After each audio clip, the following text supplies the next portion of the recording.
Hey, what's going on guys? It's TV Travie. This review is on Snow White and the Huntsman.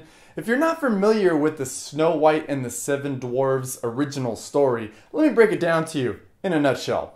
The king of the land has a beautiful child. They call her Snow White because of her fair skin. And she happens to have a very evil stepmother who's kind of a bitch. I mean witch. Even though she's extremely beautiful herself, she's really jealous of her stepdaughter. So she talks to her mirror, like any normal psycho stepmother witch would do. And her mirror tells her that she needs to kill Snow White. I'm gonna stop right there just in case you don't know the actual Snow White story, because it's a pretty good story, not gonna lie. Back to the year 2012, Snow White and the Huntsman. This is one of those films that has a trailer that makes you go, whoa, I wanna see that. But would it be as good as Mirror Mirror? Can't even say that without chuckling to myself. That movie was a waste of film. Anyway, this movie stars Thor himself, Chris Hemsworth, Chalize Theron, oh my god, she's still beautiful, and Kristen Stewart. I gotta be honest with you, when I saw her in the previews, was not looking forward to her performance. But you know what? She did pretty well. Not bad. There were a few times where I felt she kind of overacted a little bit, but other than that, she did really good. Now don't get me wrong, Snow White is supposed to be the fairest in the land, which means she's supposed to be extremely hot. Do I think that there's 12 other actresses out there that are hotter than her that would have done a better job? Yeah, but she did good. So I really don't have any beef with her, besides the overacting a couple times. Yeah, and Chris Hemsworth did good too. He got to use his Thor accent again, and you could tell he was just right at home. I thought he was a perfect fit for this role, although he did seem to get a little overshadowed in this film.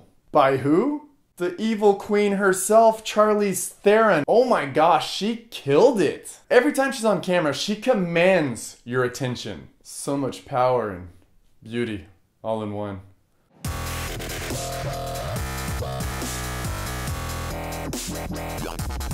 Filthy.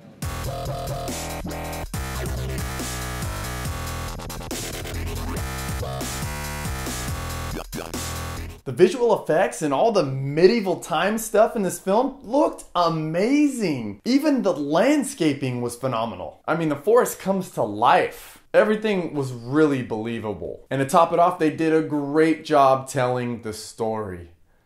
Thank you. If the Snow White story had been real, this is what it would have looked like. We're talking gritty. Anyone who's ever read the story or watched the cartoon, you're in for a real treat. My only real issues with it is it just feels a little long.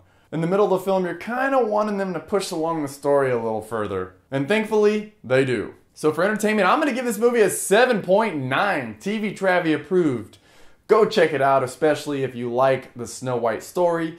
Feel free to bring a date. It's going to be a great date movie. Nothing too gory, nothing too crazy. And it's always good to score some points with the ladies. My question for you this week. Who would you like to have seen play Snow White?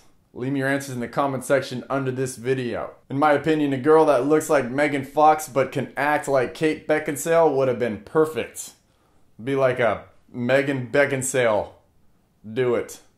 Last week I asked you, what are you gonna do this summer? Here's some of my favorite comments. Make dubstep.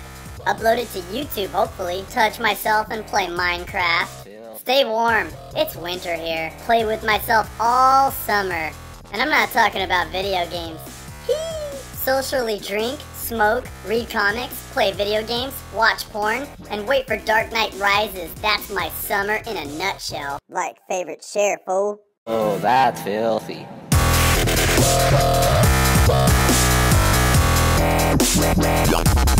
Filthy.